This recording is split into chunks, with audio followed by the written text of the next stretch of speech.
Hello friends, আজকে আবার একটা নতুন ভিডিওতে সবাইকে স্বাগত।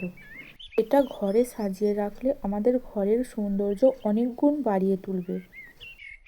এটা আমরা খুব কম সময়ে খেলার ছলে বানিয়ে নিতে পারবো।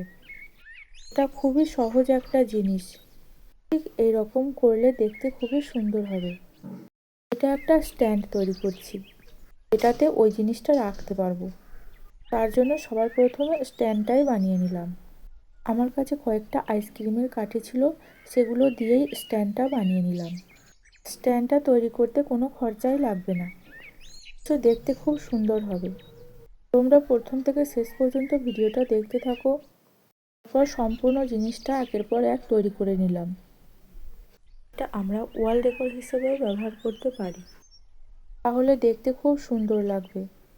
আমরা কখনো কখনো মনে মনে ভাবি যে কোন জিনিসটা তৈরি করলে খুব সহজে খুব কম সময়ে তৈরি করে নিতে পারবো, ঘরে সাজিয়ে রাখতে পারবো, আর ওয়াল ডেকোর হিসেবেও তৈরি করতে পারি।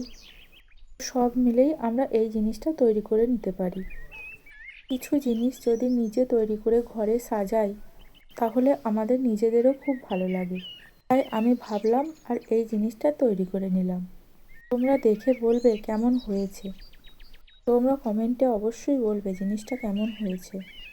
ছোট ছোট টুকরো করে টিস্যু পেপারগুলো কেটে নিয়েছি।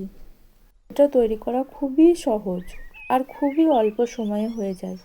তোমরা এটা ট্রাই করে দেখতেই পারো। তারপর কয়েকটা কালার দিয়ে সাজিয়ে নিলাম। তোমরা তোমাদের ইচ্ছে মতো যে কোনো কালার দিয়েই সাজিয়ে নিতে পারো, দেখতে খুবই ভালো লাগবে। ভিডিওটা দেখতে দেখতে চ্যানেলটা সাবস্ক্রাইব করে দাও আর একটা লাইক করতে ভুলো না। আর হ্যাঁ, কমেন্ট করে অবশ্যই বলবে জিনিসটা কেমন হয়েছে, দেখতে কেমন লাগছে। তারপর আগের তৈরি করা স্ট্যান্ডটির উপরে রেখে দিলাম। দেখো দেখতে কতটা সুন্দর লাগছে। আমার ভিডিওটা সম্পূর্ণ দেখার জন্য সবাইকে অনেক অনেক ধন্যবাদ। আর আসছি নতুন ভিডিওতে।